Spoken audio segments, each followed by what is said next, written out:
শপথ করিতেছি যে সরকারের প্রধানমন্ত্রী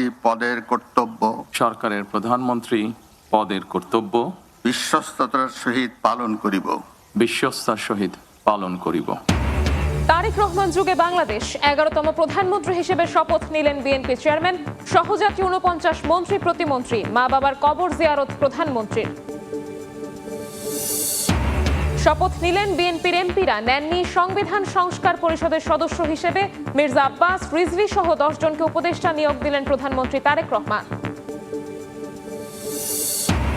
নাটকীয়তার পর জামাত ও এনসিপির শপথ। বিএনপি সংবিধান সংস্কার পরিষদের শপথ না নেয়ায় নতুন সংকটের শঙ্কা। খলিলুর রহমানকে মন্ত্রী করার সমালোচনা। এবং সৌদি আরবের আকাশে দেখা গেছে পবিত্র রমজান মাসের চাঁদ। মধ্যপ্রাচ্যে সিয়াম সাধনা শুরু আজ। ইন্দোনেশিয়া, মালয়েশিয়া ও অস্ট্রেলিয়ায় রোজা শুরু বৃহস্পতিবার।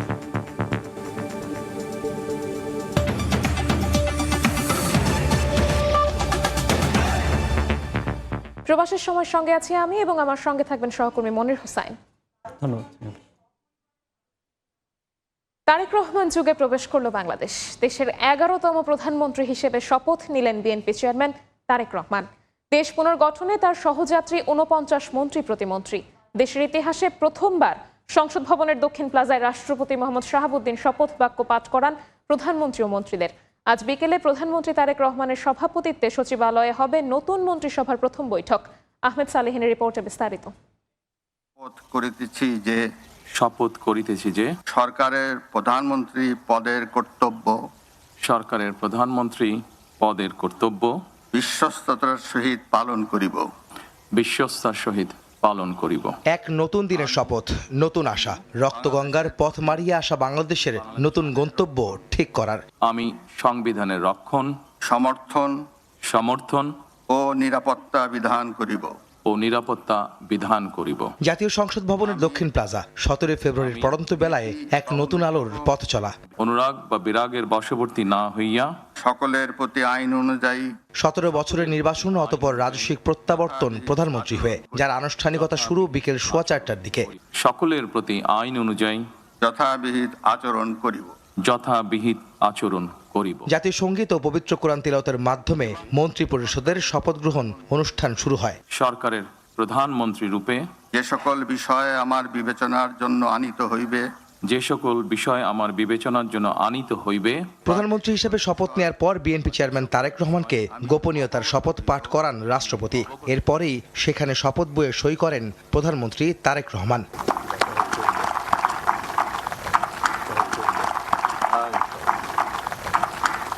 শপথ অনুষ্ঠান শেষে রাষ্ট্রপতি মোহাম্মদ শাহাবুদ্দিনের সঙ্গে করমর্দন করেন তারেক রহমান। এর মধ্য দিয়ে দেশের 11তম প্রধানমন্ত্রী হিসাবে দায়িত্ব গ্রহণ করেন তারেক রহমান।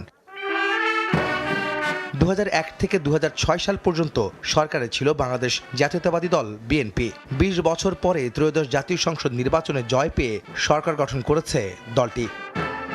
নতুন সরকার প্রধান জনপ্রত্যাশার পারদতুঙ্গে। গণতন্ত্র, মানবাধিকার ও সুশাসনের অনন্য নজির স্থাপন করবেন প্রধানমন্ত্রী, সেই অপেক্ষায় পুরো দেশ। অর্ধশত মন্ত্রী ও প্রতিমন্ত্রীদের নিয়ে সরকার গঠন করলেন প্রধানমন্ত্রী তারেক রহমান। নিজেও প্রধানমন্ত্রী হিসেবে শপথ নিলেন এই সংসদ ভবনের দক্ষিণ প্লাজায়। বললেন, দুর্নীতিমুক্ত বাংলাদেশ গড়বেন, একই সঙ্গে জবাবদিহিমূলক তার সরকার হবে আগামীর সরকার। আহমেদ সালেহিন, সময় সংবাদ, জাতীয় সংসদ ভবন, ঢাকা। নাটকীয়তা আর অনিশ্চয়তা কাটিয়ে শপথ নিলেন জামাত ও এনসিপি সহ 11 দলীয় ঐক্যের সংসদ সদস্যরা। প্রথমে এমপি ও পরে সংবিধান সংস্কার পরিষদের সদস্য হিসেবেও শপথ নেন তারা। তবে সংবিধান সংস্কার পরিষদের সদস্য হিসেবে শপথ নেননি স্বতন্ত্র এমপিরা। হাসান ওয়ালির রিপোর্ট। দৃঢ়ভাবে ঘোষণা করতেছি যে মঙ্গলবার দুপুরে শপথ নেন জামায়াত ইসলামী ও স্বতন্ত্র থেকে নির্বাচিত সংসদ সদস্যরা। তাদের শপথ পাঠ করান প্রধান নির্বাচন কমিশনার এএমএম নাসির উদ্দিন। সংবিধান সংস্কার পরিষদ পরে শুরু হয় সংবিধান সংস্কার পরিষদের সদস্য হিসেবে শপথের আনুষ্ঠানিকতা। এ সময় সেখান থেকে বেরিয়ে যান রুমির ফারহানা সহ স্বতন্ত্র সংসদ সদস্যরা। সকালে জামায়াত ও এনসিপি থেকে নির্বাচিত সংসদ সদস্যদের শপথ নিয়ে তৈরি হয় অনিশ্চয়তা। পরে বৈঠকে বসে 11 দলীয় ঐক্য। এতে শপথ নেওয়ার বিষয়ে সিদ্ধান্ত আসে। আমি যে কর্তব্যভার দুপুরে সংসদ সদস্য ও সংবিধান সংস্কার পরিষদের সদস্য হিসেবে শপথ নেন এনসিপি থেকে নির্বাচিতরা। বিএনপি থেকে নির্বাচিতরা সংবিধান সংস্কার পরিষদের সদস্য হিসেবে শপথ না নেওয়ায় নতুন করে সংকট তৈরি হবে বলে মন্তব্য করেন এনসিপি আহ্বায়ক নাহিদ ইসলাম। এখানে একটা আইনি এবং সাংবিধানিক সংকটও তৈরি হলো। আমরা জানি না এটা কিভাবে এটা নিরসন হবে। আমরা আহ্বান করব যে তারা দ্রুত সময়ের মধ্যে শপথ পাঠ করে এই সংকটের নিরসন করবে এবং জনগণের প্রতি কাছে যে আমাদের সকলের প্রতিশ্রুতি ছিল সংস্কারের পক্ষে, সেই প্রতিশ্রুতির পক্ষে কাজ করবে। অন্তর্বর্তী সরকারের নিরাপত্তা উপদেষ্টা ডক্টর খলিলুর রহমান নতুন সরকারের অংশ হওয়া নিয়ে প্রশ্ন তোলেন জামায়াতের নায়েবে আমির আব্দুল্লাহ মোহাম্মদ তাহের। খলিলুর রহমান সাহেব যে আজকে ইন্টারিম গভর্নমেন্টের উপদেষ্টা হয়ে বর্তমান সরকারে যোগ দিয়েছে, এটা অনৈতিক এবং তাকে ইন্টারিম গভর্নমেন্টকে সরকারে নিয়ে যাওয়াটা একটা অনৈতিক কাজ। সংসদে বিরোধী দলীয় নেতা জামায়াতের আমির ডাক্তার শফিকুর রহমান, উপনেতা ডাক্তার আব্দুল্লাহ মোহাম্মদ তাহের, বিরোধী দলীয় চিফ হুইপ নাহিদ ইসলাম এবং বিরোধী দলীয় হুইপ হিসেবে দায়িত্ব পালন করবেন রফিকুল ইসলাম খান। হাসান ওয়ালি, সময় সংবাদ, ঢাকা। গণপ্রজাতন্ত্রী বাংলাদেশ সরকারের নবনির্বাচিত প্রধানমন্ত্রী তারেক রহমানের সঙ্গে সৌজন্য সাক্ষাৎ করেছেন যুক্তরাজ্যের ইন্দো প্যাসিফিক বিষয় পররাষ্ট্রমন্ত্রী সীমা মালহোত্রা। প্রধানমন্ত্রী তারেক রহমানের সঙ্গে দেখা করেছেন তুরস্কের উপপররাষ্ট্রমন্ত্রী। এছাড়া ভুটানের প্রধানমন্ত্রী সহ পাকিস্তানের পরিকল্পনা, উন্নয়ন ও বিশেষ উদ্যোগ বিষয়ক ফেডারেল মন্ত্রী, শ্রীলঙ্কার স্বাস্থ্য ও গণমাধ্যম মন্ত্রী ও নেপালের পররাষ্ট্রমন্ত্রী প্রধানমন্ত্রী তারেক রহমানের সঙ্গে সাক্ষাৎ করেছেন।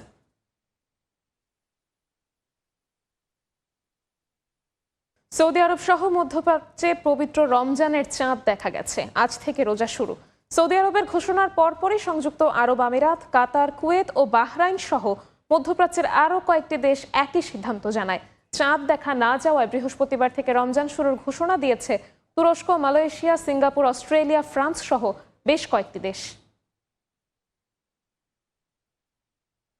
নতুন মন্ত্রিসভার খুঁটিনাটি নানা পরিসংখ্যান ও বিশ্লেষণ জানতে যাচ্ছি সহকর্মী মনিরের কাছে। নিবিড়, আপনাকে ধন্যবাদ।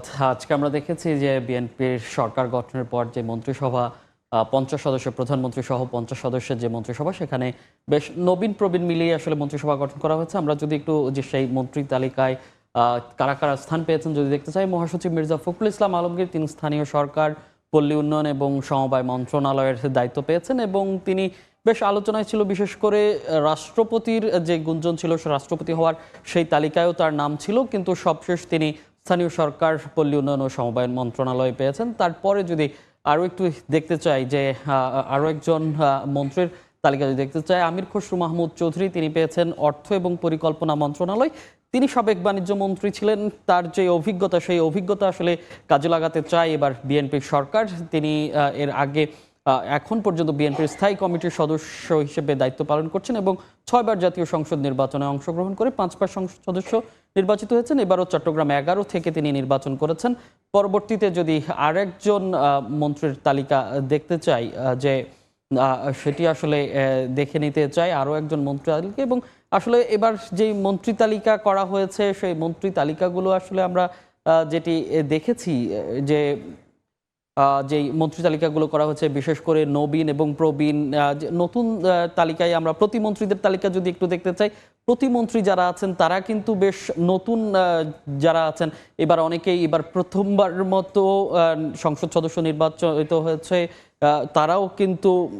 তারাই কিন্তু বেশিরভাগ যে প্রতিমন্ত্রীর তালিকায় জায়গা পেয়েছেন। পরে যদি হলো আরেকজন সালাউদ্দিন আহমদ, বেশ হেভিওয়েট নেতা বলা চলে বিএনপির, বিশেষ করে 5 আগস্ট পরবর্তী আমরা দেখেছি একদম ফ্রন্টলাইন থেকে বিএনপিকে নেতৃত্ব দিয়েছেন এবং প্রতিনিধিত্ব করেছেন। তিনি পেয়েছেন অত্যন্ত গুরুত্বপূর্ণ মন্ত্রণালয়, স্বরাষ্ট্র মন্ত্রণালয়ের দায়িত্ব।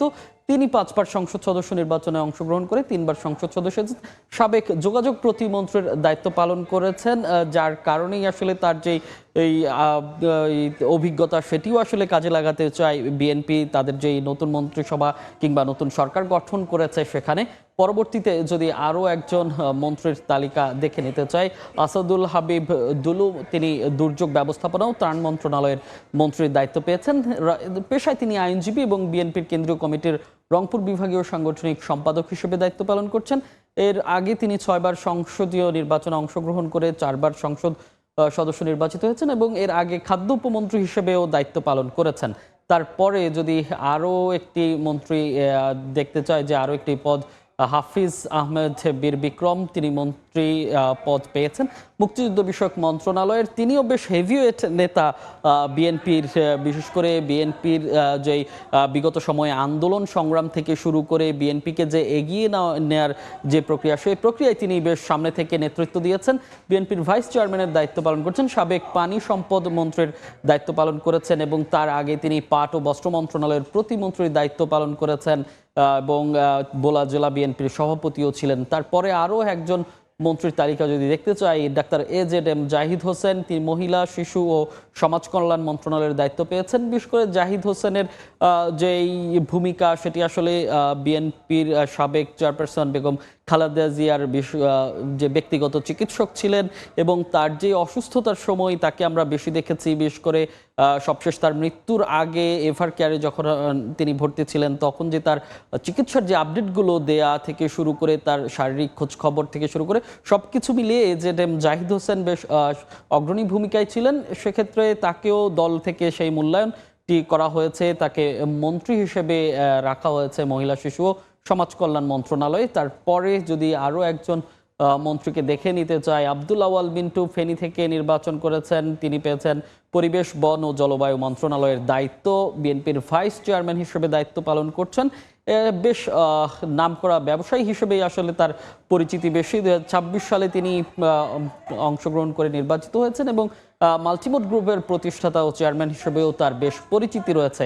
তারপরে যদি আরও একজন মন্ত্রীর তালিকা দেখে নিতে চাই, মিজানুর রহমান মিনু ভূমি মন্ত্রণালয়ের দায়িত্ব পেয়েছেন। তিনি তার পেশায় ব্যবসায়ী এবং বিএনপির কেন্দ্রীয় কমিটির ভাইস চেয়ারম্যান। বেগম খালেদা জিয়ার উপদেষ্টার দায়িত্ব তিনি পালন করেছেন এবং এর আগে 4 বার তিনি জাতীয় সংসদে নির্বাচনে অংশগ্রহণ করেছেন এবং এর মধ্যে 2 বার তিনি নির্বাচিত হয়েছেন। তারপরে আরও একজন মন্ত্রীর তালিকা দেখে নিতে চাই, অ্যাডভোকেট নিতাই রায় চৌধুরী সংস্কৃতি বিষয়ক মন্ত্রণালয়ের দায়িত্ব পেয়েছেন। তিনি জ্যেষ্ঠ আইনজীবী এবং রাজনীতিবিদ হিসেবেই তার মূলত যেই পেশা, আইনজীবী এবং বিএনপির ভাইস চেয়ারম্যান হিসেবে দায়িত্ব পালন করেছেন। এর আগে তিনি বিএনপির ধর্ম বিষয়ক সম্পাদক ছিলেন এবং এর আগে বিএনপি যে সরকার গঠন করেছিল সেখানে যুব ও ক্রীড়া প্রতিমন্ত্রীর দায়িত্ব পালন করেছেন। তিনি 3 বার সংসদ সদস্য নির্বাচিত হয়েছিলেন। তারপরে আরও একজন মন্ত্রীর যে তালিকা সেটি একটু দেখে নিতে চাই, অ্যাডভোকেট দীপেন দেওয়ান পার্বত্য চট্টগ্রাম বিষয়ক মন্ত্রণালয়ের দায়িত্ব পেয়েছেন। পেশায় জ্যেষ্ঠ আইনজীবী এবং বিএনপির জাতীয় নির্বাহী কমিটির সহধর্ম বিষয়ক সম্পাদক এবং রাঙামাটি জেলা বিএনপির দায়িত্বে তিনি রয়েছেন। নিবিড়, এই ছিল মোটামুটি আমার কাছে যে মন্ত্রীরা যারা হয়েছেন আজকে, যাদের ঘোষণা করা হয়েছে, তারা আসলে কি মন্ত্রণালয় পেল এবং তারা আসলে কি দায়িত্ব পালন করেছিলেন সে তার বিস্তারিত। মনির, আপনাকে অসংখ্য ধন্যবাদ। বঙ্গভবনের প্রথা ভেঙে সংসদ ভবনে প্রথমবার শপথ অনুষ্ঠান এক নতুন ইতিহাসের সূচনা। ব্যতিক্রমী শপথের মধ্য দিয়ে সংসদ অধিবেশনেও কি চমক থাকছে? চমক যাই থাকুক, মানুষের প্রত্যাশা অতীতের মতো অপ্রয়োজনীয় কথার ছড়াছড়িতে সার্কাস সংসদ নয়। সংসদ হবে জনমানুষের অধিকারের কথা বলার মঞ্চ। সানবীর রূপলের রিপোর্ট। জাতীয় সংসদ ভবন বাংলাদেশের 54 বছরের অনেক চড়াই উতরাইয়ের সাক্ষী। কখনো বিশিষ্টজনের জানাজার সাক্ষী, কখনো মৃত গণতন্ত্রের সাক্ষী। এবার অভ্যুত্থানের পাটাতনে দাঁড়িয়ে নানা সংকট কাটিয়ে ত্রয়োদশ সংসদ নির্বাচনের পর প্রথমবার এমপি মন্ত্রীদের শপথ অনুষ্ঠানের সাক্ষী হল সংসদ ভবন। শপথ করিতেছি যে জনগণের করের টাকায় একসময় জনগণের কথা বলছিল এই সংসদ। আবার সেই সংসদে হয়েছে কথা অপচয়ের কারখানা। প্রাণহীন সংসদে হয়েছে গান, লম্বা সময় ধরে নেতার গুণকীর্তন।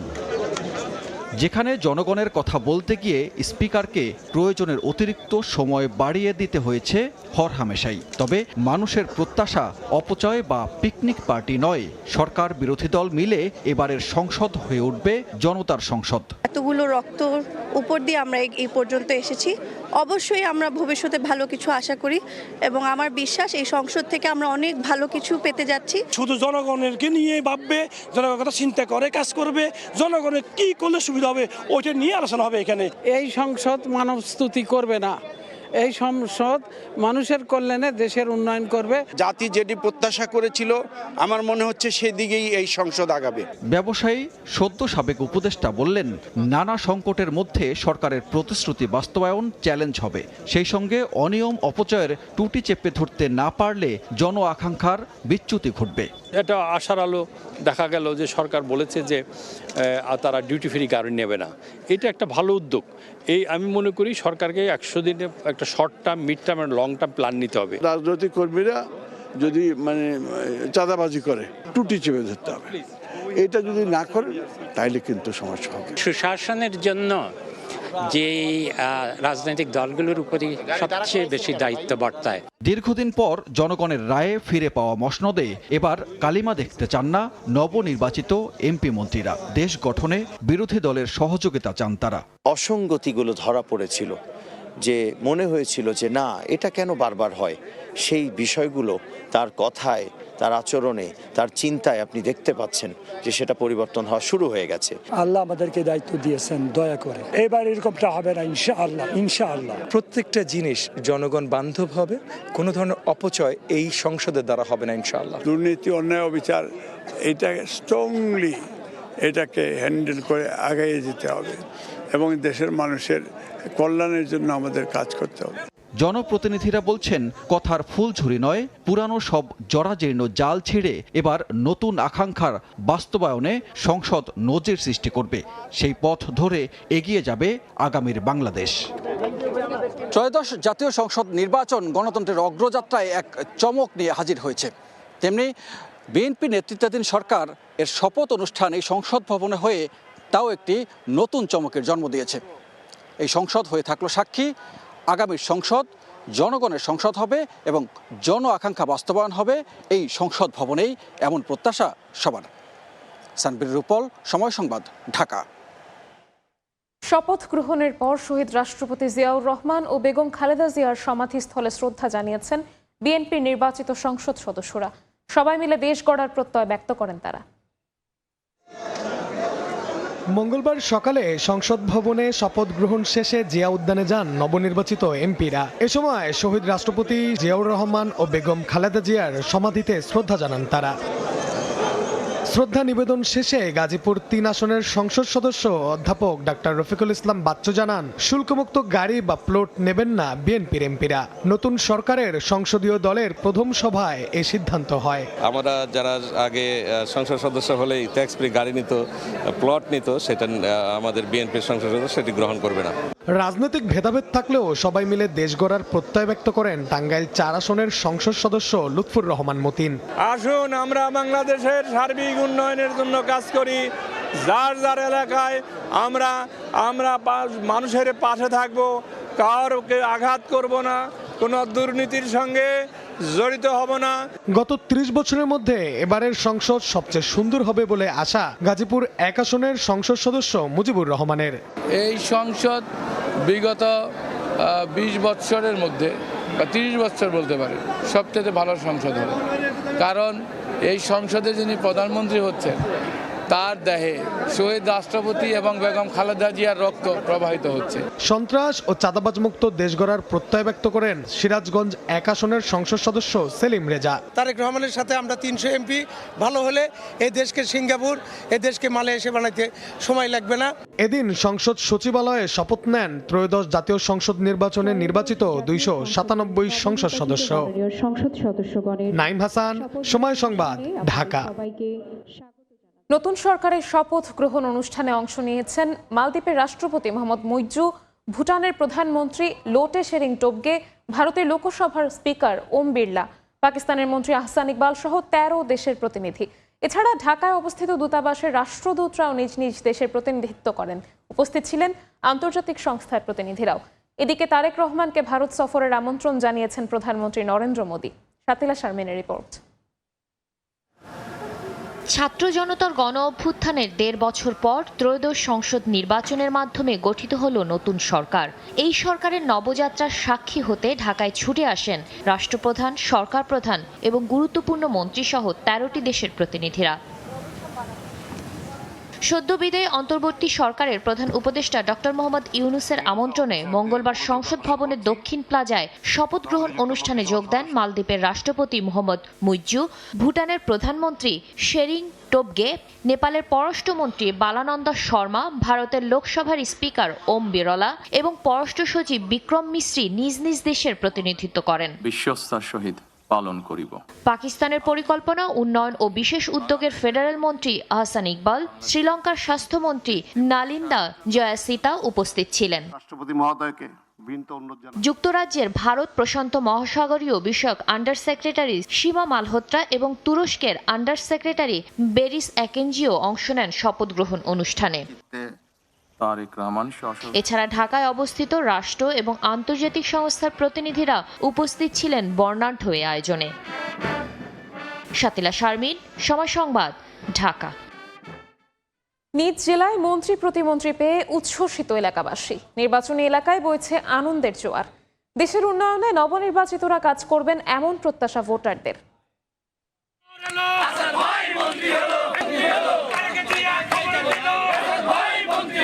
নবনির্বাচিত সংসদ সদস্য অ্যাডভোকেট আসাদুজ্জামান আইনমন্ত্রী হয়েছে, আমরা শুল্কবাসী গর্বিত। আমাদের ব্যারিস্টার কায়সার কামাল দীর্ঘদিনের স্বপ্ন, দুর্গাপুর কর্মকান্দার যে মন্ত্রিত্ব, সে গর্বিত মায়ের গর্বিত সন্তান আমাদের আকাঙ্ক্ষা পূরণ করেছে। দুর্গাপুর কর্মকান্দাবাসী অনেক উন্নয়ন প্রত্যাশা করতেছি ওনার কাছে।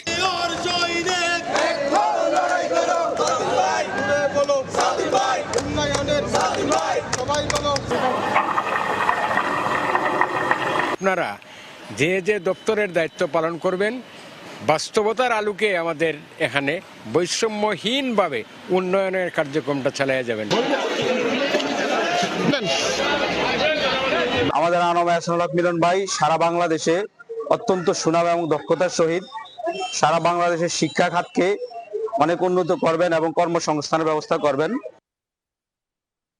দুঃসময়ে হাল ধরেন দলের সেই মির্জা ফখরুল ইসলাম আলমগীরের ওপরে অন্যতম গুরুত্বপূর্ণ স্থানীয় সরকার, পল্লী উন্নয়ন ও সমবায় মন্ত্রণালয়ের দায়িত্ব দিলেন প্রধানমন্ত্রী তারেক রহমান।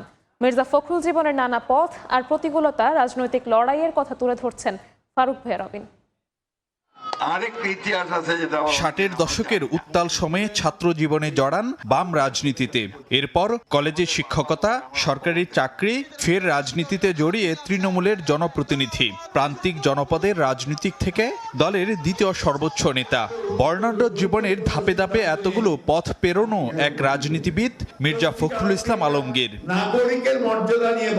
1948 সালে ঠাকুরগাঁয়ে জন্মানো মির্জা ফখরুল ঢাকা বিশ্ববিদ্যালয়ে পড়ার সময় জড়ান সক্রিয় বাম রাজনীতিতে। 69-এর গণ অভ্যুত্থানের সময় ঢাকা বিশ্ববিদ্যালয় ছাত্র ইউনিয়নের শীর্ষস্থানীয় নেতা ছিলেন মির্জা ফখরুল। ঢাকা কলেজে অর্থনীতি বিভাগে শিক্ষকতার মধ্য দিয়ে মির্জা ফখরুলের কর্মজীবন শুরু। 80-র দশকের মাঝামাঝি শিক্ষকতা ছেড়ে সক্রিয় রাজনীতিতে জড়ান মির্জা ফখরুল। নির্বাচিত হন ঠাকুরগাঁও পৌরসভার চেয়ারম্যান। 1992 সালে আসীন হন ঠাকুরগাঁও জেলা বিএনপির সভাপতি পদে। দায়িত্ব পালন করেন কৃষক দলের কেন্দ্রীয় সহসভাপতি হিসেবেও। 2001 সালের নির্বাচনের পর বেগম জিয়ার মন্ত্রিসভায় প্রথমে কৃষি মন্ত্রণালয়ের এবং পরে বেসামরিক বিমান পরিবহন ও পর্যটন মন্ত্রণালয়ের প্রতিমন্ত্রী হিসেবে দায়িত্ব পালন করেন মির্জা ফখরুল। 2009 সালের ডিসেম্বরে বিএনপির কাউন্সিলে দলের সিনিয়র যুগ্ম মহাসচিব নির্বাচিত হন তিনি। 2011 সালের মার্চে তৎকালীন মহাসচিব খন্দকার দেলোয়ার হোসেন মারা গেলে ভারপ্রাপ্ত মহাসচিবের ভার বর্তায় মির্জা ফখরুলের কাঁধে। কঠিন সময়ে তার উপরই আস্থা রাখে দল। 2016 সালে পরবর্তী কাউন্সিলে নির্বাচিত হন দলের মহাসচিব। এরপর থেকে এখনও এ দায়িত্বে তিনি। বিএনপির তৎকালীন চেয়ারপারসন বেগম খালেদা জিয়ার বিতর্কিত কারাদণ্ড ও অসুস্থতা আর ভারপ্রাপ্ত চেয়ারম্যান তারেক রহমানের নির্বাসনে থাকার প্রতিকূল সময়ে দলের হাল ধরেন মির্জা ফখরুল। আওয়ামী লীগ সরকারের বিরুদ্ধে লড়াই আন্দোলনে মহাসচিব হিসেবে দলকে নেতৃত্ব দেন সামনে থেকে। উদার গণতন্ত্র, সংসদীয় ব্যবস্থা, আইনের শাসনের প্রতি নিজের নিবেদনের কথা বারবার জানানো মির্জা ফখরুল এবার অন্তর্ভুক্ত হলেন তারেক রহমানের মন্ত্রিসভায়। তার কাঁধে বর্তালো স্থানীয় সরকার, পল্লী উন্নয়ন ও সমবায় মন্ত্রণালয়ের দায়িত্ব। ফারুক ভিয়া রবিন, সময় সংবাদ, ঢাকা। এক দশক আগে অপহরণ করা হয় আইনশৃঙ্খলা বাহিনী পরিচয়ে। এবার সেই সালাউদ্দিন আহমদের উপরই বর্তালো স্বরাষ্ট্র মন্ত্রণালয়ের দায়িত্ব। ছাত্র রাজনীতি, সরকারি চাকরি থেকে আবারও রাজনীতিতে। এখন বিএনপির সর্বোচ্চ নীতি নির্ধারণী ফোরামের সদস্য তিনি। এক ঝলকে সেসব কথা জানাচ্ছেন ফারুক ভূঁইয়া রবিন। ছাত্রদলের ভারপ্রাপ্ত সভাপতি থেকে বিএনপির সর্বোচ্চ নীতি নির্ধারণী ফোরামের সদস্য। অন্যদিকে সরকারি চাকরি ছেড়ে আবারও রাজনীতিতে ফিরে অন্তর্ভুক্ত হন মন্ত্রিসভায়। জীবনের বাঁকে বাঁকে এমন সব অধ্যায় পেরোনো সালাউদ্দিন আহমেদ এবার যুক্ত হলেন তারেক রহমানের ক্যাবিনেটে। 1962 সালে কক্সবাজারে জন্ম সালাউদ্দিন আহমদের। কৃতিত্বের সঙ্গে মাধ্যমিক, উচ্চ মাধ্যমিকের গণ্ডি পেরিয়ে 1980 সালে ভর্তি হন ঢাকা বিশ্ববিদ্যালয়ের আইন বিভাগে। নির্বাচিত হন ছাত্রদলের কেন্দ্রীয় সহসভাপতি। ভারপ্রাপ্ত সভাপতির দায়িত্ব সামলান কিছুদিন। পরে সপ্তম বিসিএসে উত্তীর্ণ হয়ে যোগ দেন সরকারি চাকরিতে। 1991 সালে নিয়োগ পান তৎকালীন প্রধানমন্ত্রী বেগম খালেদা জিয়ার সহকারী একান্ত সচিব বা এপিএস হিসেবে। 1996 সালের জানুয়ারিতে সরকারি চাকরি থেকে ইস্তফা দিয়ে সক্রিয় রাজনীতিতে ফিরেন সালাউদ্দিন আহমদ। টানা 3 নির্বাচনে সংসদ সদস্য নির্বাচিত হন কক্সবাজার 1 আসন থেকে। 2001 সালে বেগম জিয়ার মন্ত্রিসভায় যোগাযোগ প্রতিমন্ত্রীর দায়িত্ব পান তিনি। 2010 সালের কাউন্সিলে বিএনপির যুগ্ম মহাসচিব নির্বাচিত হন সালাউদ্দিন আহমদ। 2015 সালে বিএনপির আন্দোলনের সময় উত্তরা থেকে আইনশৃঙ্খলা বাহিনী পরিচয়ে অপহরণ করা হয় তাকে। পরে সীমান্তবর্তী এলাকা থেকে তাকে আটক করে ভারতীয় আইনশৃঙ্খলা বাহিনী। শিলংয়ে নির্বাসিত থাকা অবস্থায় নির্বাচিত হন দলের সর্বোচ্চ নীতি নির্ধারণী ফোরাম স্থায়ী কমিটির সদস্য। 5 আগস্ট গণ অভ্যুত্থানের পর দেশে ফিরেন সালাউদ্দিন আহমদ। জাতীয় ঐকমত্য কমিশনের বৈঠকে বিএনপির প্রতিনিধিত্ব করেন তিনি। দিনের পর দিন ক্ষুরধার যুক্তিতর্ক দিয়ে কমিশন সভায় অগ্রাধিকারে রাখেন সংবিধান, আইন, বিধিমালা। ফারুক ভূঁইয়া রবিন, সময় সংবাদ, ঢাকা। দায়িত্ব গ্রহণের কয়েক ঘন্টার মধ্যে বিসিবির নিয়ম তুলে দিলেন যুব ও ক্রীড়া প্রতিমন্ত্রী আমিনুল হক। ক্রিকেট বোর্ডে প্রবেশে এখন থেকে আর কোনো বাধা রইল না গণমাধ্যম কর্মীদের জন্য। ভারতের সঙ্গে বন্ধুত্বপূর্ণ সম্পর্কে এগিয়ে নিতে চান দেশের ক্রীড়াঙ্গনকে। সাকিব মাশরাফির বিরুদ্ধে হওয়া মামলাগুলো নমনীয়ভাবে সামলানোর প্রতিশ্রুতিও দিয়েছেন তিনি। এটা উঠায় ফেলেন, কালকে থেকে ক্রীড়া সাংবাদিকরা অবাধে যাবে, সুন্দরভাবে কাজ করবে, কোনো রকম যাতে তাদেরকে কেউ বাধা না দেয়। বিসিবির বর্তমান কমিটির সঙ্গে আমিনুল হকের শীতল সম্পর্কের খবর নতুন নয়। যুব ক্রীড়া প্রতিমন্ত্রীর দায়িত্ব নিয়ে তাই শুরুতেই বদল আনলেন বিসিবির নিয়মে। আগামীকাল থেকে আপনারা স্টেডিয়ামে যাবেন, আপনারা আপনাদের নির্বিঘ্নে আপনাদের কাজ করবেন এবং সেখানে কেউ বাধা প্রদান করবে না। রাজনৈতিক বৈরিতায় হাতছাড়া হয়েছে টি-20 বিশ্বকাপ। আমিনুল হক অবশ্য সরে আসতে চান এমন নীতি থেকে। বন্ধুত্বপূর্ণ সম্পর্ক গড়ার অঙ্গীকার, তবে আমদানি নির্ভর ক্রীড়াঙ্গন বদলানোরও ঘোষণা দিলেন প্রথম সংবাদ সম্মেলনে। ইন্ডিয়ার ডেপুটি হাই কমিশনারের সাথে আমার দেখা হয়েছিল। অ্যাবাউট দিস রিজন আমি তার সাথে কথা বলেছি, সেও খুব ফ্রেন্ডলি, আমিও তার সাথে খুব ফ্রেন্ডলি ভাবে বলেছি যে আমরা দ্রুতই এই সমস্যাটি আলোচনার ভিত্তিতে নিরসন করতে চাই, কারণ আমরা চাই যে আমাদের পার্শ্ববর্তী সকল দেশের সাথে যাতে আমাদের একটি বন্ধুত্বপূর্ণ সম্পর্ক থাকে। সেটা খেলাধুলা থেকে শুরু করে সব সেক্টর নিয়ে আমরা একটি আন্তরিক পরিবেশ গড়ে তোলার মাধ্যমে আমরা একটি সৌহার্দ্যপূর্ণ সম্পর্ক গড়ে তুলতে চাই। জাতীয় দলের 2 নির্বাসিত ক্রিকেটার সাকিব মাশরাফির জন্যও এদিন এসেছে ভালো খবর। তাদের নামে দায়ের হওয়া মামলাগুলো নমনীয়ভাবে দেখা হবে বলে জানিয়েছেন দেশের ক্রীড়াঙ্গনের নতুন অভিভাবক। সাকিব আর মাশরাফির বিষয়টি রাষ্ট্রীয় একটি সিদ্ধান্ত। আমি মনে করি যেটা আমরা রাষ্ট্রীয়ভাবে আমরা অত্যন্ত নমনীয়ভাবে, যেহেতু তারা বাংলাদেশের লিজেন্ডারি ক্রিকেটার, তাদেরকে অবশ্যই আমরা সাধুবাদ জানাই।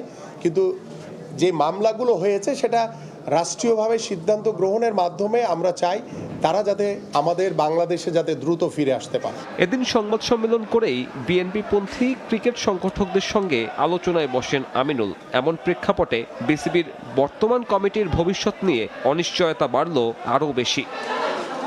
সাব্বির মিথুন, সময় সংবাদ, ঢাকা। গেল 5 আগস্টের পর ঘরোয়া ফুটবলে যে স্থবিরতা নেমে এসেছিল, নতুন ক্রীড়া প্রতিমন্ত্রীর অধীনে সেখান থেকে পরিত্রাণের আশা জাতীয় ফুটবল দলের ফুটবলারদের। ক্রীড়াঙ্গনের অন্যান্য দিকের পাশাপাশি ফুটবলে বিশেষ নজর দেবেন ক্রীড়া প্রতিমন্ত্রী আমিনুল হক, এমন প্রত্যাশা জামাল ভূঁইয়ার। সেই সঙ্গে ক্রীড়াঙ্গনের সঙ্গে যুক্ত থাকা ব্যক্তিদের সুযোগ সুবিধা প্রতিমন্ত্রী নিশ্চিত করবেন বলেও আশা তাদের। ফুটবল মাঠের পরীক্ষিত ব্যক্তির কাঁধেই উঠল দেশের ক্রীড়াঙ্গনের দায়িত্ব। যার হাত ধরে সাফের প্রথম শিরোপা পেয়েছিল বাংলাদেশ, সেই হাতই এখন সামলাবে দেশের ক্রীড়াঙ্গন। বাংলাদেশ সরকারের যুব ও ক্রীড়া মন্ত্রণালয়ের প্রতিমন্ত্রী হিসেবে শপথ নিয়েছেন জাতীয় ফুটবল দলের সাবেক অধিনায়ক আমিনুল হক। অকৃত্রিম বিশ্বাস। খেলার মাঠ থেকে উঠে এসে সরকারের মন্ত্রী পরিষদে আমিনুল হক জায়গা করে নেওয়ায় স্বস্তির বাতাস বইছে ক্রীড়াঙ্গনে। দীর্ঘদিন ধরে এমন একজনের প্রত্যাশায় ছিলেন দেশের ক্রীড়া ব্যক্তিত্বরা। শুধু সাংগঠনিক দক্ষতা নয়, যিনি খেয়াল রাখবেন খেলোয়াড়দের চাওয়া পাওয়াগুলো। আর সরাসরি মাঠ থেকে উঠে আসায় কাজটা সহজ হবে আমিনুল হকের। গেল ৫ আগস্টের পর থেকে অনেকটা স্থবির হয়ে পড়ে দেশের ক্রীড়াঙ্গন। অচল হয়ে পড়ে বেশ কয়েকটি ক্লাবের কার্যক্রম। ক্লাব ফুটবলে কমতে থাকে পৃষ্ঠপোষকও। সেই অবস্থার কিছুটা উন্নতি হলেও পুরোপুরি পরিত্রাণ পায়নি ঘরোয়া ফুটবল। নতুন ক্রীড়া প্রতিমন্ত্রীর অধীনে এসবের অবসান ঘটবে বলে বিশ্বাস জাতীয় দলের ফুটবলারদের। ৫ই আগস্টের পর তো সবকিছু আমাদের মানে আমরা যারা স্পোর্টস পার্সন আছে আমাদের একটু কি বলে অনুকূলে নাই আসলে। সবকিছু ফাইন্যান্সিয়াল অবস্থা বলেন, সবকিছু বলেন। তো এটাই চেষ্টা থাকবে, যেহেতু এখন একটা নতুন সরকার আসছে, তাদের কাছ থেকে আমাদের এক্সপেকটেশন থাকবে যেন স্পোর্টসটাকে আরও সামনের দিকে এগিয়ে নিয়ে যায়। উনি অফকোর্স বাংলাদেশ ফুটবল প্রমোট করতে পারে আর আরও ভালো করতে পারে, কারণ আই থিঙ্ক সব সেক্টর, সব স্পোর্টস সেক্টর দরকার এসে ইমপ্রুভমেন্ট। সো আমরা চাই যেটা আসলে স্পোর্টসে মানে নিয়ে খুব ব্যস্ত থাকবে। ক্রীড়া প্রতিমন্ত্রী সাবেক ফুটবলার হওয়ায় স্বাভাবিকভাবেই ফুটবল অঙ্গনের ব্যক্তিদের চাওয়া পাওয়াটা একটু বেশি। তবে বাস্তবতা মেনে সব ফেডারেশনের পাশাপাশি ফুটবলের উন্নয়নে সাবেক অধিনায়কের কাছে দাবি জানিয়েছেন বর্তমান অধিনায়ক। স্পোর্টস মিনিস্টার হিসাবে এটা শুধু ফোকাস হবে না ফুটবলে, উনি তো ক্রিকেট, ব্যাডমিন্টন, বাস্কেটবল অনেক খেলা নিয়ে ব্যস্ত থাকতে হবে। But as a x footballer উনি মানে মেবি উনি ফুটবলে নিয়ে একটু ফোকাস দিতে পারে। সো এটা আমার জন্য ভালো হবে। এছাড়া ফুটবলের জন্য ডেডিকেটেড স্টেডিয়ামও দাবি করেন জাতীয় দলের ফুটবলাররা। ভালো হয়েছে উনি আসছে। ফাহিম ইসলাম, সময় সংবাদ, ঢাকা। এবারের মন্ত্রিসভায় রয়েছে অভিজ্ঞ নেতৃত্বের পাশাপাশি উল্লেখযোগ্য সংখ্যক তরুণ ও নতুন মুখ। রাজনৈতিক বিশ্লেষকরা বলছেন এই বৈচিত্র্য মন্ত্রিসভাকে বহুমাত্রিক রূপ দিয়েছে। শপথ করিতেছি যে সরকার গঠন ঘিরে রাজনৈতিক অঙ্গনে নতুন বাস্তবতার সূচনা। দীর্ঘদিন পর রাষ্ট্র পরিচালনার দায়িত্ব নিয়ে নতুন মন্ত্রিসভা গঠন করেছে বিএনপি। আনুগত্য পোষণ করিব। মঙ্গলবার বিকেলে সংসদ ভবনের দক্ষিণ প্লাজায় খোলা আকাশের নিচে শপথের মধ্য দিয়ে আনুষ্ঠানিক দায়িত্ব গ্রহণ করেন মন্ত্রীরা। এবারের মন্ত্রিসভায় রয়েছে অভিজ্ঞ নেতৃত্বের পাশাপাশি উল্লেখযোগ্য সংখ্যক তরুণ ও নতুন মুখ। সকলের প্রতি আইন অনুযায়ী নতুন মন্ত্রিসভায় পূর্ণ মন্ত্রী হিসেবে যারা প্রথমবার বা দীর্ঘ বিরতির পর দায়িত্ব পেয়েছেন তাদের মধ্যে রয়েছেন ডক্টর খলিলুর রহমান। তিনি পেয়েছেন পররাষ্ট্র মন্ত্রণালয়ের দায়িত্ব। টেকনোক্র্যাট পটভূমির এই ব্যক্তিত্ব নীতি ও প্রশাসনিক দক্ষতার জন্য পরিচিত। আরও আছেন মোহাম্মদ আমিনুর রশিদ, যার প্রযুক্তি ও প্রশাসনিক সমন্বয়ে দক্ষতা রয়েছে। আছেন সিলেটের সাবেক মেয়র আরিফুল হক চৌধুরী। দলীয় কর্মকাণ্ডে দীর্ঘদিনের সংগঠক শহীদ উদ্দিন চৌধুরী অ্যানি। রাজনৈতিক কর্মসূচিতে সক্রিয় মুখ জহির উদ্দিন স্বপন। খন্দকার আব্দুল মুক্তাদির। নারী নেতৃত্বের প্রতিনিধি আফরোজা খানম রীতা। মাঠ পর্যায়ে রাজনীতিক শেখ রবিউল আলম, আব্দুল আওয়াল মিন্টু ও ডক্টর এজেড-এম জাহিদ হোসেন, যিনি দলের স্থায়ী কমিটির সদস্য হলেও মন্ত্রিসভায় নতুন মুখ হিসেবে দায়িত্ব পেয়েছেন। সরকারের প্রতিমন্ত্রী পদের কর্তব্য। প্রতিমন্ত্রী পর্যায়ে উল্লেখযোগ্য সংখ্যক তরুণ ও নতুন নেতা দায়িত্ব পেয়েছেন। তাদের মধ্যে রয়েছেন শামা ওবায়েদ, অনিন্দ ইসলাম অমিত, ব্যারিস্টার কায়সার কামাল, মীর মোহাম্মদ হেলাল উদ্দিন, ইশরাক হোসেন, জোনায়েদ সাকি, নুরুল হক নূর, ববি হাজ্জাজ, সুলতান সালাউদ্দিন টুকুর, শরীফুল আলম, ফারজানা শারমিন পুতুল, রাজীব আহসান, আমিনুল হক। রাজনৈতিক বিশ্লেষকদের মতে মন্ত্রী প্রতিমন্ত্রী পর্যায়ে তরুণ ও নতুন মুখ, তৃণমূল অভিজ্ঞতা, আইনগত জ্ঞান, নাগরিক আন্দোলনের পটভূমি এবং সাংগঠনিক দক্ষতার এই বৈচিত্র্য মন্ত্রিসভাকে বহুমাত্রিক রূপ দিয়েছে। শিমুল হোসেন, সময় সংবাদ, ঢাকা। দেশের শিক্ষা খাতে গুরুত্বপূর্ণ অবদান রাখা রাজনৈতিক ব্যক্তিত্বের মধ্যে অন্যতম সাবেক শিক্ষা প্রতিমন্ত্রী আ.ন.ম এহসানুল হক মিলন। দায়িত্ব পালনকালে শিক্ষা ব্যবস্থার উন্নয়ন, অবকাঠামোগত সম্প্রসারণ এবং প্রশাসনিক সংস্কারে নানা উদ্যোগ নেন। এবার সরকারে পূর্ণাঙ্গ শিক্ষামন্ত্রীর দায়িত্ব পেয়েছেন তিনি। বর্তমান রাজনৈতিক প্রেক্ষাপটে আ.ন.ম এহসানুল হক মিলনের পুনরায় শিক্ষামন্ত্রী হিসেবে দায়িত্ব গ্রহণের আলোচনায় সরগরম দেশের রাজনৈতিক অঙ্গন। তার পূর্ব অভিজ্ঞতা, প্রশাসনিক দক্ষতা এবং শিক্ষা খাতে কাজের ধারাবাহিকতা তাকে আবারও এই দায়িত্বের জন্য আলোচনার কেন্দ্রে নিয়ে এসেছে। অনেক কষ্ট হয়েছে, আমার নেতাকর্মী অনেকে এখানে রয়েছেন, তারা নির্যাতিত হয়েছেন। 2001 সালের 8ম জাতীয় সংসদ নির্বাচনে চাঁদপুর 1 আসন থেকে বিপুল ভোটে এমপি নির্বাচিত হন মিলন। সে সময় প্রয়াত প্রধানমন্ত্রী খালেদা জিয়া তার কাঁধে শিক্ষা প্রতিমন্ত্রীর দায়িত্ব তুলে দেন। দায়িত্বকালীন সময়ে দেশের পাবলিক পরীক্ষা ব্যবস্থার আমূল পরিবর্তন নিয়ে আসেন। নকল ধরতে প্রোটোকল ছাড়াই হেলিকপ্টারে চড়ে একই দিনে একাধিক শিক্ষা বোর্ডের অসংখ্য পাবলিক পরীক্ষার কেন্দ্র পরিদর্শন করতেন। আমি নকল প্রতিরোধ করার জন্য নিজ পকেটের পয়সা দিয়ে শুধু কি পরিবর্তন করেছিলাম আর সারা বাংলাদেশ নকল মুক্ত করেছিলাম, সারা বাংলাদেশ করেছিলাম। শিক্ষা খাত সংশ্লিষ্ট মহলের প্রত্যাশা, তিনি তার পূর্বের অভিজ্ঞতা কাজে লাগিয়ে শিক্ষা ব্যবস্থাকে আরো আধুনিক, প্রযুক্তি নির্ভর ও মানসম্মত পর্যায়ে নিয়ে যাবেন। বিশেষ করে কারিকুলাম উন্নয়ন, দক্ষতা ভিত্তিক শিক্ষা এবং আন্তর্জাতিক মানের সঙ্গে সামঞ্জস্যপূর্ণ শিক্ষা নীতিমালা প্রণয়নে তার ভূমিকা গুরুত্বপূর্ণ হতে পারে। কামরুল হাসান, সময় সংবাদ, ঢাকা। রমজান উপলক্ষে দেশব্যাপী শুরু হলো টিসিবির ট্রাক সেল কার্যক্রম। ফ্যামিলি কার্ডের পাশাপাশি 450 ট্রাক থেকে দৈনিক 1,80,000 গ্রাহক পণ্য কিনতে পারবেন। ভর্তুকি মূল্যে টিসিবির পণ্য কিনতে উত্তপ্ত রোদে লাইনে দাঁড়িয়ে ভোক্তাদের দীর্ঘ অপেক্ষা। যেখানে বাজার মূল্যের চেয়ে কম দামে 2 লিটার সয়াবিন তেল 230 টাকায়, 80 টাকায় 1 কেজি চিনি, ডাল 60 ও ছোলা 70 টাকা কেজি দরে, আর 500 গ্রাম খেজুর কিনতে পারছেন 80 টাকায়। দরকার আর কি ওইটা রোদের মধ্যে খারাপ 9টা বাজে দিতে আসে না, কষ্ট হলো লাগে রোদ্রে। এবার মানুষ রোজার জন্য এটা রোজা রমজান আইছে, একটু ভালো জিনিস তেল টেল পাইলাম, তেল তো বাইরে অনেক দাম বেশি। 2 লিটার তেল তো হয় না, যেমন 5 কেজির জন্য একটু ভালো হইতো। বাজারে কিনতে গেলে তো দাম বেশি, এখানে আমরা দাম স্বরূপ মূল্যে পাইতেছি। মঙ্গলবার সকালে রাজধানীর কারণ বাজারে রমজান উপলক্ষে দেশব্যাপী এই ট্রাক সেল কার্যক্রমের উদ্বোধন করা হয়। যেখানে বাণিজ্য উপদেষ্টা শেখ বশিরউদ্দিন জানান, টিসিবির কার্যক্রমে নিশ্চিত করা হচ্ছে স্বচ্ছতা ও জবাবদিহিতা। নেতৃত্বের যে গুণাবলী তারা প্রদর্শন করছেন, এবছর আশা করা যায় হাজারখানেক কোটি টাকার উপরে তারা ভর্তুকি সাশ্রয় করবেন তাদের সংগ্রহ নীতিমালার উদারীকরণের ফলে এবং তাদের বিপণন ব্যবস্থার স্বচ্ছতার কারণে। এই ধারা চলমান থাকলে আগামী 4 থেকে 5 বছরে টিসিবিতে বছরে 4 থেকে 5,000 কোটি টাকার ভর্তুকি দিত, এই টাকার আর প্রয়োজন হবে না। এ সময় টিসিবির চেয়ারম্যান জানান, রমজান উপলক্ষে চালু হওয়া এই কার্যক্রম চলবে আগামী 12ই মার্চ পর্যন্ত। বন্ধ থাকবে শুক্রবার, সরকারি ছুটির দিন। প্রতিদিন 400 ট্রাক থেকে পণ্য কেনার সুযোগ পাবেন 450 জন। নিত্য প্রয়োজনীয় যে মূল্য আছে রমজান উপলক্ষে মেনলি। সাইফুল ইসলাম, সময় সংবাদ, ঢাকা। এলপি গ্যাসের দাম কমাতে ভ্যাট ও শুল্ক কমিয়েছে এনবিআর। সরকারের এই উদ্যোগের সুফল যেন সাধারণ মানুষ পান, তা নিশ্চিত করার তাগিদ দিচ্ছে ভোক্তার অধিকার নিয়ে কাজ করা সংগঠন ক্যাব।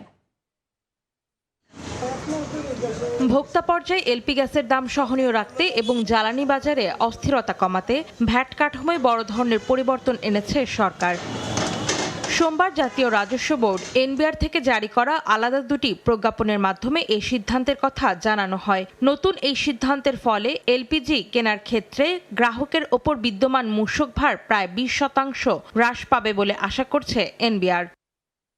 এই উদ্যোগের সুফল যেন ভোক্তারা পান, তা নিশ্চিতও সরকারকে কাজ করার তাগিদ ক্যাবের। সরকারের যে আমদানি শুল্ক বা ট্যাক্স কমানোর ফলে ভোক্তা পর্যায়ে তেমন একটা সুফল আসে না। এটার মূল কারণ হলো আমদানি শুল্ক বা অন্যান্য যে ট্যাক্স কমানো হয়, এগুলোর পুরো সুফলটাই আমাদের ব্যবসায়ীরা নিয়ে যায়, ভোক্তা পর্যায়ে এটার কোনো সুফল আসতে দেয় না। এনার্জি রেগুলেটরি কমিশন দাম নির্ধারণ করে দিয়ে ক্ষান্ত, কিন্তু এই যে দাম বাস্তবায়নের ক্ষেত্রে তাদের যে করণীয় অথবা মন্ত্রণালয় কোনো উদ্যোগ নিবে কিনা, যে এখানে ভোক্তা সংরক্ষণ অধিদপ্তর, জেলা প্রশাসন বা আইন প্রয়োগকারী সংস্থার সাথে একটু সমন্বয় করে বিষয়টাকে নিশ্চিত করার ক্ষেত্রে কোনো উদ্যোগ নিলে হয়তো এই ধরনের উদ্যোগটি কার্যকর হবে।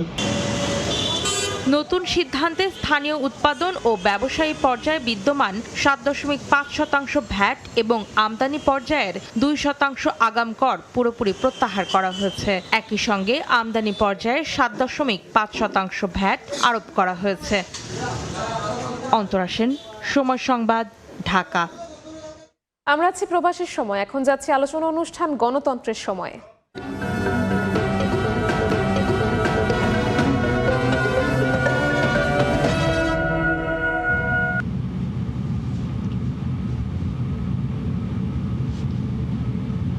ত্রয়োদশ জাতীয় সংসদ নির্বাচনে নিরঙ্কুশ জয়ের পর আজ সরকার গঠন করেছে বিএনপি জোট।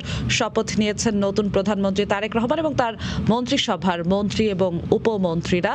নতুন সরকারের সামনে নানান চ্যালেঞ্জ, নানান সম্ভাবনা, সেই সাথে জনগণের রয়েছে বহু প্রত্যাশা। আমরা সেসব বিষয় নিয়ে কথা বলবো আমাদের আয়োজন গণতন্ত্রের সময়ে।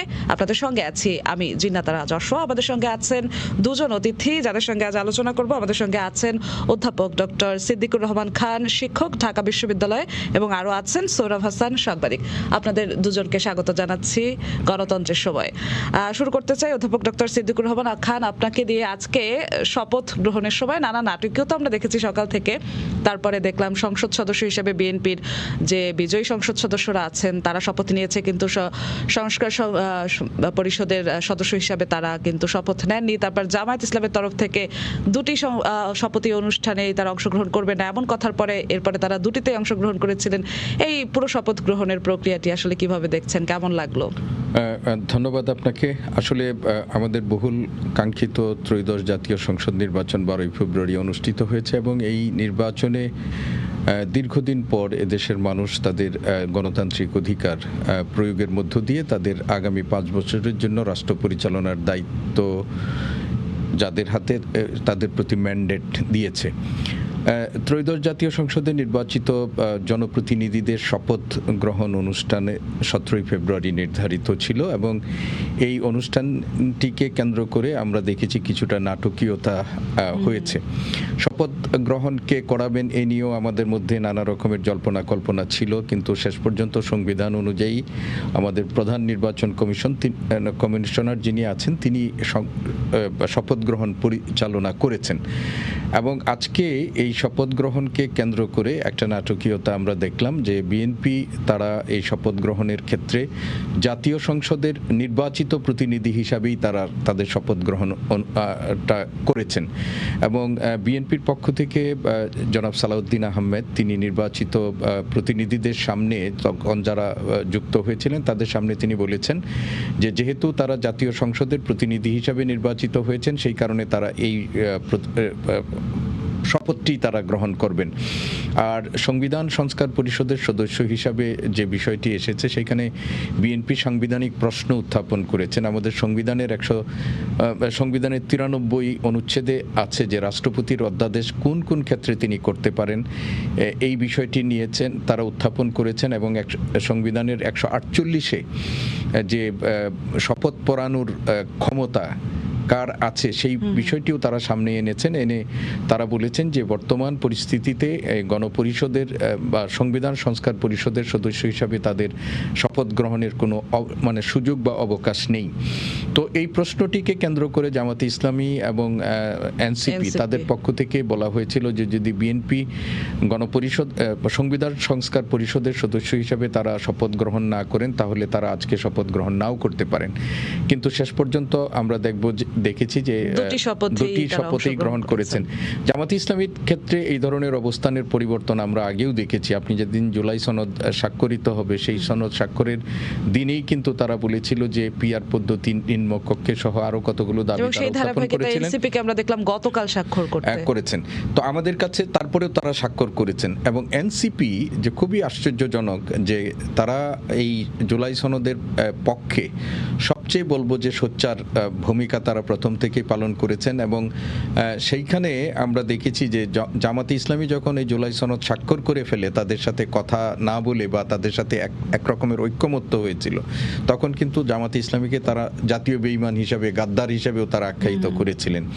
তো যাই হোক শেষ পর্যন্ত এনসিপি এই হাঁ ভোটের পক্ষে যখন তারা প্রচার চালিয়েছিল সেই সময় কিন্তু অনেকেই প্রশ্ন করেছিল যে এনসিপি জুলাই সনদে স্বাক্ষরই করেনি তাদের সেই জুলাই সনদের হাঁ ভোটের পক্ষে তাদের প্রচারণার কতটুকু যৌক্তিক এ নিয়েও অনেকে প্রশ্ন উত্থাপন করেছেন। কিন্তু সব সবচেয়ে আশ্চর্যের বিষয় যেটি হলো যে জুলাই সনদের পক্ষে মানুষ যখন রায় দিল, হ্যাঁ ভোট যখন জয়যুক্ত হলো, তখন গত পরশুদিন অর্থাৎ এই 16 তারিখে তারা প্রধান উপদেষ্টার সাথে দেখা করে সেটি স্বাক্ষর করেছেন এবং এটি নিয়েও কিন্তু একটা নতুন বিতর্ক তৈরি হয়েছে যে জুলাই সনদের পক্ষে মানুষ রেফারেন্ডামের মধ্য দিয়ে তাদের মতামত প্রদর্শন করেছে, সেই প্রদর্শিত মতামতের ভিত্তিতে বা হ্যাঁ ভোটের পক্ষে যেটি জয়যুক্ত হয়েছে সেটিতে তারা স্বাক্ষর করা কতটুকু যৌক্তিক বা আইনসম্মত এই নিয়েও প্রশ্ন উত্থাপিত হয়েছে।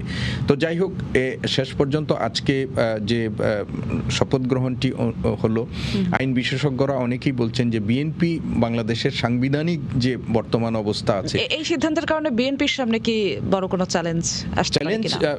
যেহেতু আমরা দেখেছি যে এনসিপি কিন্তু আজকে মন্ত্রী পরিষদের যে শপথ অনুষ্ঠান সেটা কিন্তু এই বিএনপির অবস্থানের প্রতিবাদে তারা সেটা বর্জন করেছে। আপনারা দেখেন যে চ্যালেঞ্জ তো আছেই, সরকার গঠনের আগেই কিন্তু 11 দলীয় জোট কিন্তু রাস্তায় নেমেছিল। তো এটিও তো আমাদের রাজনীতিতে ভবিষ্যৎ গতিপ্রবাহ কি হবে এটার একটা ইঙ্গিত বহন করে।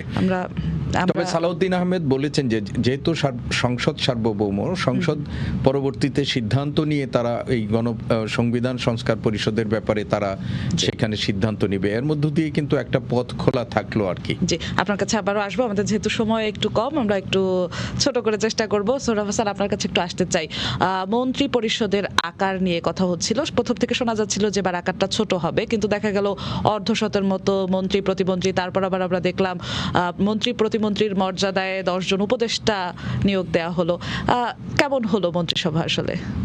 ধন্যবাদ এবং শুভেচ্ছা অধ্যাপক সিদ্দিকুর রহমান খানকে। এবং এখানেই শেষ হবে এটাও বোধহয় ভাবার কারণ নেই একদম।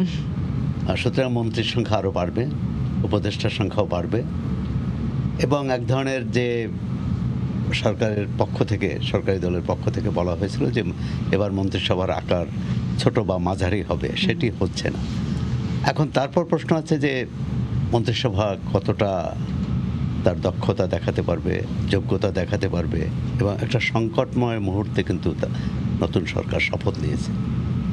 প্রথমত এই মন্ত্রিসভায় খুব কম সদস্য যাদের অভিজ্ঞতা আছে এবং অতিথি মন্ত্রিত্ব করেছেন, বেশিরভাগই নতুন, প্রধানমন্ত্রী সহ বেশিরভাগই নতুন।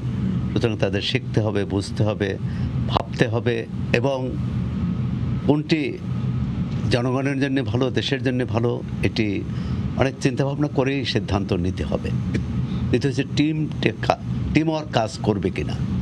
আমাদের এখানে একটা ধারণা হয়েছে, বিশেষ করে বিগত সরকারে আমলে প্রধানমন্ত্রী সব, যত মন্ত্রী থাকুক, যত মন্ত্রণালয় থাকুক না কেন, আপনারা মাঠে কাজ করেও দেখেছেন যে মন্ত্রীরা সিদ্ধান্ত দিতে পারে না, সব কিছু যায় প্রধানমন্ত্রীর কাছে।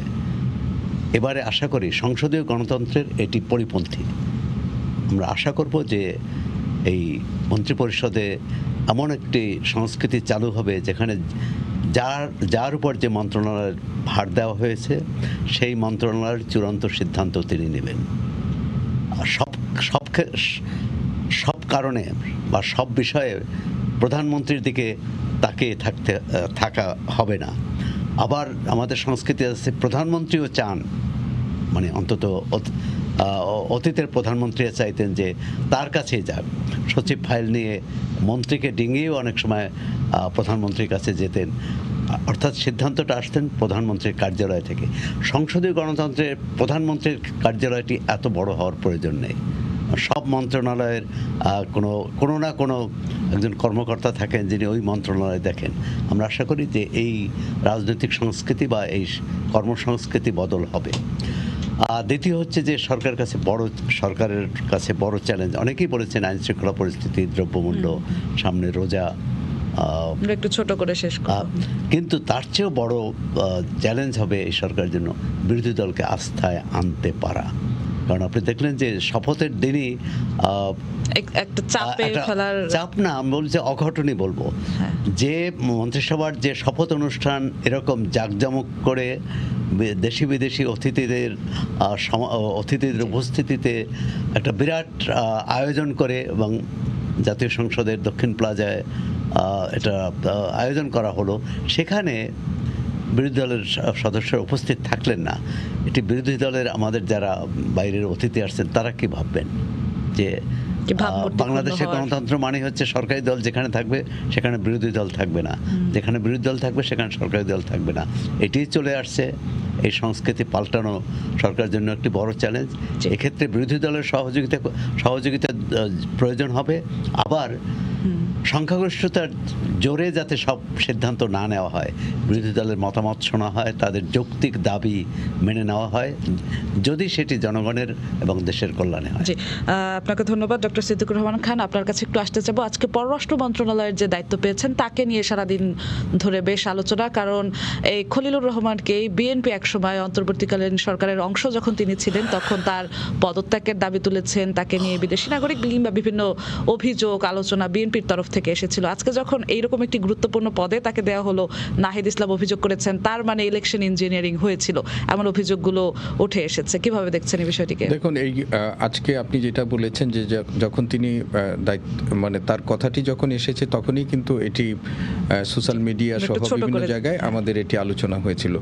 কিন্তু আমার কাছে মনে হচ্ছে যে প্রথমে বিএনপি এই দাবিটি করলেও পরবর্তীতে যাদের ব্যাপারে বিএনপির আপত্তি ছিল তাদের তালিকায় আর তিনি ছিলেন না। আর আমরা এমন একটা সময় এখন বসবাস করছি, ভূরাজনীতির কারণে বাংলাদেশ পররাষ্ট্রনীতির এমন একটা জায়গায় আছে আমাদের এখন। মার্কিন যুক্তরাষ্ট্র, চায়না, ভারত, পাকিস্তান, তুরস্ক এদের বাংলাদেশ নিয়ে যে নতুন করে তাদের যে ভাবনা এবং নতুন করে কর্মতৎপরতা, সেইখানে বাংলাদেশকে খুবই মানে একজন দক্ষ পররাষ্ট্রমন্ত্রী, এই কথা কিন্তু বেশ কয়েকদিন ধরেই সবাই বলছিলেন যে দরকার। তো খলিলুর রহমানের ব্যাপারটি আমার কাছে মনে হয়েছে যে তার যে ট্র্যাক রেকর্ড এবং সম্প্রতি মার্কিন যুক্তরাষ্ট্রের সাথে বাংলাদেশের শুল্ক ব্যবস্থাপনার ক্ষেত্রে তার যে ভূমিকা অবদান, এই সমস্ত বিষয়গুলো হয়তো বিবেচনা রেখে বিএনপি এই সিদ্ধান্তটি নিয়েছেন। আর আমার কাছে আরেকটি জিনিস মনে হয়, রাজনীতিতে তো আমাদের সব কথা মানে শেষ বলে কোনো কথা নেই। আজকের শত্রু আগামীকাল মিত্র যে হবে না এরকম না, সেই ক্ষেত্রে খলিলুর রহমানের ক্ষেত্রেও এই বিবেচনা বিএনপির হতে পারে।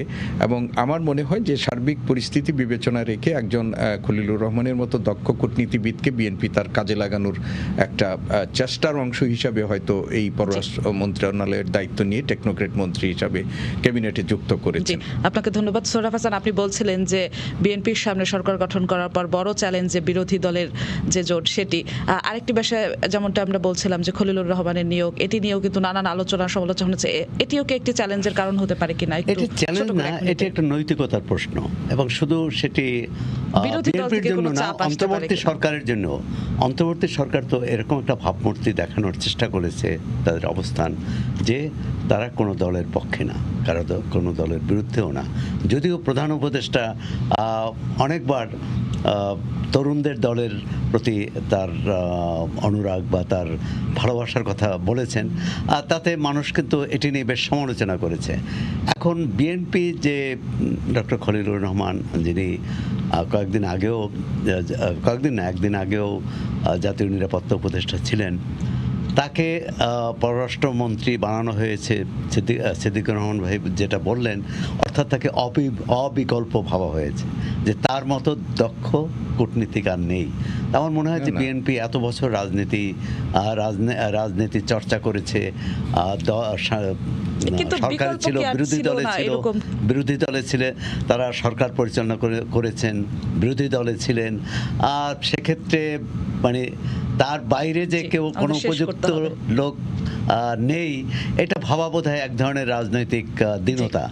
এখন সবচেয়ে ভালো যে তারা যাকেই নিয়োগ করুন, তিনি দেশের স্বার্থ কতটা সমুন্নত রাখতে পারবেন, কতটা রক্ষা করতে পারবেন। যে কথাটি বলা হয়েছে যুক্তরাষ্ট্রের সাথে যে শুল্ক চুক্তি করা হয়েছে, সেটি কিন্তু অনেক বিশেষজ্ঞ মনে করেছেন যে এটি দেশের স্বার্থ। অসংখ্য ধন্যবাদ। সময় স্বল্পতার জন্য আর সময় দিতে পারলাম না। দর্শক, দেখছিলাম গণতন্ত্রের সময়, সঙ্গেই থাকুন সময়ের।